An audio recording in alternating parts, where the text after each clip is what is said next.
अस्सलामु अलैकुम वरहमतुल्लाहि वबरकातुहू। मैं हूँ सैयद अब्दुल वहाब शिराजी। जिन्नात की दुनिया और जादू नगरी वीडियोस का ये सिलसिला हमारा जारी है और इस सिलसिले की एक और वीडियो लेकर आज आपके सामने हाज़िर हुआ हूँ। नाज़रीन, आज की जो मेरी वीडियो है वो एक सवाल के हवाले से है कि कुछ लोगों ने पूछा है मुवक्किल के हवाले से, सूरतों के, कुरान की जो सूरतें होती हैं या कुरान की जो आयात होती हैं उनके बारे में ये बात बड़ी मशहूर है कि इनके मुवक्किल होते हैं। सूरह मुज़म्मल के मुवक्किल, सूरह जिन के मुवक्किल, सूरह कौसर के मुवक्किल, सूरह इखलास की मुवक्किल जी, सूरह यासीन का मुवक्किल जी कहते हैं शेर की शक्ल का मुवक्किल होता है सूरह यासीन का। बहरहाल इस किस्म की बातें आपने भी यकीनन सुनी होंगी और मुझसे इस हवाले से किसी ने ये सवाल पूछा है, तो आज की इस वीडियो में मैं इस हवाले से बात करूँगा कि क्या कुरान की आयात या कुरान की सूरतों के मुवक्किल होते हैं या नहीं। तो इस बारे में 4-5 बातें आपके सामने मैं करूँगा। इंशाल्लाह ये मसला आपके सामने बिल्कुल क्लियर हो जाएगा। तो चलें बिस्मिल्लाह करते हैं। तो नाज़रीन, सबसे पहले इस हवाले से ही बात याद रखें कि ये कुरान की सूरतों के मुवक्किल या कुरान की आयात के मुवक्किल ये सारी मन गढ़ंत बातें हैं। इनकी कोई हकीकत नहीं है, कोई इस किस्म की बात नहीं है, ये बिल्कुल मन गढ़ंत बातें। अगर कुरान की आयात ये सूरतों के मुवक्किल होते, जैसा कहा जाता है कि सूरतों के मुवक्किल हैं और सूरतों के मुवक्किल को काबू करने का वजीफ़ा और चिल्ला जी सूरह मुज़म्मिल के मुवक्किल को काबू करने का चिल्ला, फ़लाँ सूरत के मुवक्किल को काबू करने का चिल्ला, फिर उनकी शक्लें बताई जाती हैं जी, सूरह यासीन का जो मुवक्किल है वो शेर की शक्ल का होता है, फ़लाँ चीज़ का मुवक्किल वो इस शक्ल का होता है। इस किस्म की बातें ये सब मन गढ़ंत और फजूल किस्म की बातें हैं। इनकी दीन में, शरीयत में, इस्लाम में कोई हैसियत नहीं है, कोई वैल्यू नहीं है। याद रखें, हमारे लिए जो मेयार है वो कुरान और सुन्नत है। ठीक है जी। आपके सामने कोई भी बात आए, आप उससे पहले परखें कुरान में और उसे हुजूर नबी करीम सल्लल्लाहु अलैहि वसल्लम की सुन्नत में, आपकी सीरत में, आपकी हदीस में, आपके अक़वाल में, अफ़ाल में, आपकी ज़िंदगी में, सहाबा की ज़िंदगियों में, ताबीन और तबा ताबीन की ज़िंदगी में उन चीज़ों को देखें। अगर वो चीज़ें वहाँ पर उनका कोई सबूत मिले तो फिर तो चलें, ठीक है, वरना जो है ये सब मनगढ़ंत बातें होती हैं। अब हम इसी बात को ले लेते हैं कि क्या हुजूर सल्लल्लाहु अलैहि वसल्लम ये कुरान हमें कहाँ से मिला। हमें ये कुरान अल्लाह ताला की किताब, अल्लाह ताला ने हज़रत जिब्राईल अलैहिस्सलाम के वास्ते से हुजूर सल्लल्लाहु अलैहि वसल्लम पर नाज़िल किया और हुजूर सल्लल्लाहु अलैहि वसल्लम ने उम्मत को ये कुरान दिया। अब देखिए, कुरान मजीद में हुरूफ मुक़त्तात भी हैं। हुरूफ मुक़त्तात जो बाज़ सूरतों के शुरू में होते हैं, जैसे अलिफ लाम मीम, हा मीम, ऐन सीन काफ, अलिफ लाम रा, ताहा वगैरह वगैरह। ये हुरूफ मुक़त्तात का माना क्या है, मतलब क्या है, ये हुजूर ने नहीं बताया तो उम्मत को नहीं मालूम, और जो चीज़ हुजूर ने बताई है तो सबको मालूम है। तो बिल्कुल ऐसे ही पूरा कुरान आपने बता दिया, सूरतें बता दी, और कुरान किस लिए नाज़िल हुआ, क्या पूरा आपने 23 साल के अरसे में सब कुछ कर दिया। तो अगर सूरतों के कोई मुवक्किल होते या उनको काबू करने के चिल्ले होते और ये चीज़ें होती तो लाजमन ये हुजूर सल्लल्लाहु अलैहि वसल्लम बताते, अपनी उम्मत को तालीम देते कि सूरह कौसर का ये मुवक्किल है, इसको काबू करने का ये तरीका है, सूरह यासीन का ये मुवक्किल है, इसको काबू करने का ये तरीका है, तो इससे काम लेने का ये तरीका है। अगर ये चीज़ें दीन और शरीयत होती तो लाजमन हुजूर सल्लल्लाहु अलैहि वसल्लम अपने सहाबा को बताते। तो हमें ना हुजूर की हदीस में, आपकी सुन्नत में ये चीज़ मिलती है, ना ही हमें सहाबा किराम की ज़िंदगी में ये चीज़ें मिलती हैं, और ना ही उसके बाद तबा ताबीन और तबा ताबीन की और अइम्मा की ज़िंदगियों में और मुहद्दिसीन और मुफस्सिरीन के अक़वाल में, किताबों में कहीं पर ये चीज़ें हमें नहीं मिलती। ये सारी चीज़ें बात की बनाई हुई मनगढ़ंत बातें हैं। तो पहली बात तो ये होगी। दूसरी, अब देखें, बात यहाँ पर ख़त्म होगी। जो आपका सवाल था उसका जवाब ख़त्म हो गया कि ये सब फजूल चीज़ें। लेकिन मैं इस बात को थोड़ी सी मज़ीद वजाहत के साथ आपके सामने पेश करने की कोशिश करता हूँ। बाज़ लोग ये कहते हैं जी मुवक्किल फ़रिश्तों का नाम है, ये मुवक्किल फ़रिश्तों को कहते हैं।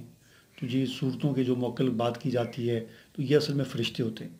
तो भाई ये तो उससे भी ख़तरनाक बात है कि अगर मुवक्किल से मुराद फ़रिश्ते हैं तो फिर इसका मतलब ये हुआ कि जो लोग कहते हैं मुवक्किल काबू करना, उसका मतलब ये होगा हम यूँ कहें कि फ़रिश्ते काबू करना। तो क्या फ़रिश्ते काबू आते हैं? ये तो फिर उससे भी मनगढ़ंत और फजूल किस्म की और बड़ी ही जुर्रत वाली जो है वो बात बन जाती है कि फ़रिश्तों को काबू करने की कोशिश की जाती है और फ़रिश्तों के काबू करने के चिल्ले जो हैं वो करवाए जाते हैं। ठीक है जी। तो मुवक्किल क्या चीज़ है? मुवक्किल का माने को आप देखिए, मुवक्किल का माना क्या है?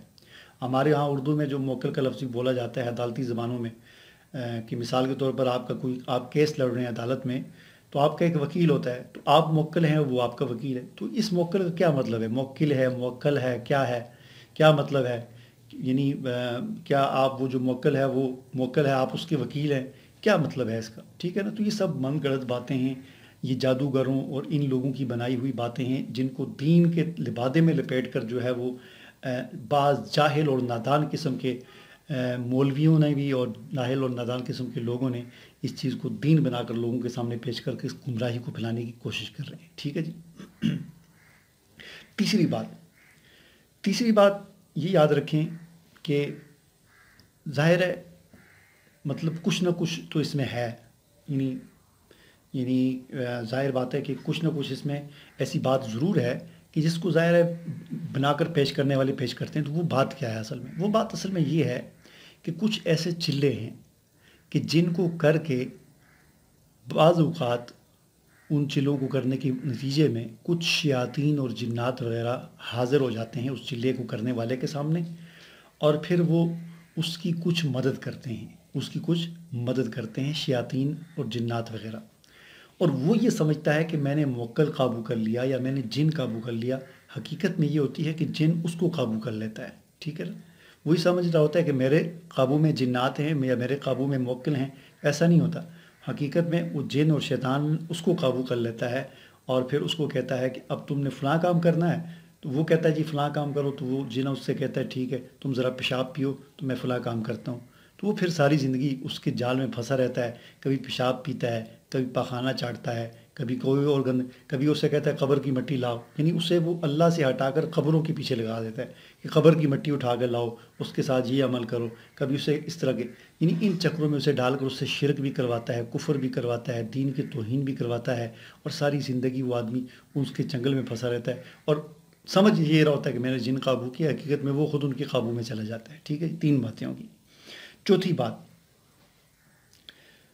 چوتھی بات میں ان لوگوں سے میں عرض کرنا چاہتا ہوں کہ جو لوگ، ایک تو ہے نا عوام، ایک وہ لوگ ہیں کہ جو دین پڑھے ہوئے ہیں، جو اپنے آپ کو عالم کہتے ہیں، جنہوں نے 8-10 سال مدرسے میں لگائے ہیں، درس نظامی پڑھا ہے، سینکڑوں کتابیں پڑھی ہیں اور ہزاروں نہیں لاکھوں صفحات انہوں نے پڑھے ہیں۔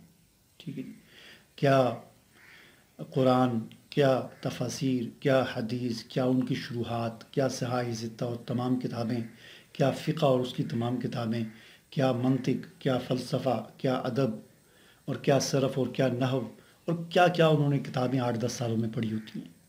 ان سے میرا سوال ہے کہ جو درس نظامی ہے یہ ایک نصاب ہے، اس نصاب میں پورے دین کو اگر ہم کہہ لیں، دین کے ہر گوشے کو ٹچ کیا ہوتا ہے، اور یہ علماء نے، ہمارے اکابرین نے ایک ایسا نصاب بنایا ہے کہ پورا دین، اگر نہیں تو اس کو یعنی ہر شعبے کو ٹچ ضرور کیا، وہ اس کی بنیادی اور بیسک جو چیزیں ہیں وہ ضرور اس میں آ جاتی ہیں، آدمی پڑھ لیتا ہے۔ تو کیا آپ نے پورے 8-10 سال میں آپ نے 3 مرتبہ پورے قرآن مجید کو پڑھا؟ 3 مرتبہ یا کم از کم 2 مرتبہ آپ نے پورے قرآن مجید کو ترجمے اور تفسیر کے ساتھ پڑھا؟ ٹھیک ہے جی۔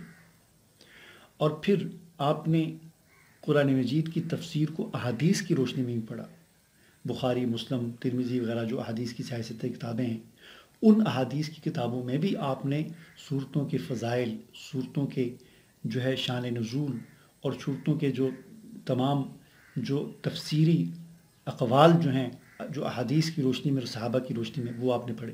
کہیں پر آپ نے یہ بات پڑھی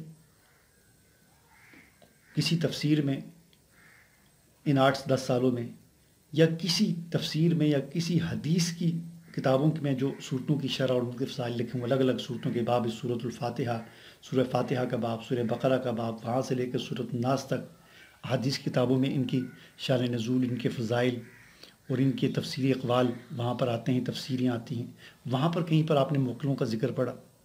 اگر یہ چیز دین ہوتی یا دین کے ساتھ ذرا سی بھی ایسے ٹچ ہوتی نا، تو کہیں نہ کہیں آپ کو اس کا ضرور کونا مل جاتا، لیکن یہ سب فضول من گڑت باتیں ہیں، یہ ان عاملوں کی بنائی ہوئی باتیں ہیں جن کا دھندا آپ کو بیوقوف بنانے سے چلتا ہے، جو آپ سے جو ہے وہ آپ کو اس طرح بیوقوف بنا کر، جنہوں نے ایک گدی نشینی بنائی ہوئی ہے، پیری مریدی کا جہالت اور من گڑت قسم کا انہوں نے یہ شروع کیا ہوا ہے، اور خود بھی جاہل ہیں پرلے درجے کے، اور لوگوں کو بھی جہالت میں اور گمراہی میں مبتلا کر رہے ہیں۔ تو اس لیے سب سے پہلی بات میں نے آپ کو یہ بتا دی کہ کہیں رسول اللہ صلی اللہ علیہ وسلم سے یا صحابہ کرام سے اللہ کے رسول نے سارا قرآن دے دیا، ساری چیز بتا دی کہ اللہ کے رسول نے یہ نہیں بتایا کہ سورہ مزمل کا یہ موکل ہے، کہیں کہاں پر اس کا ثبوت ملتا ہے۔ تو یہ ساری من گڑت باتیں ہیں، اس لیے ان چکروں میں بالکل نہ پڑے اور اپنے آپ کو بچا کر رکھیں۔ مجھے امید ہے کہ جو بات میں آپ کو سمجھانا چاہتا تھا وہ آپ کو سمجھ آ گئی ہوگی۔ مجھے اجازت دیجیے، اللہ حافظ۔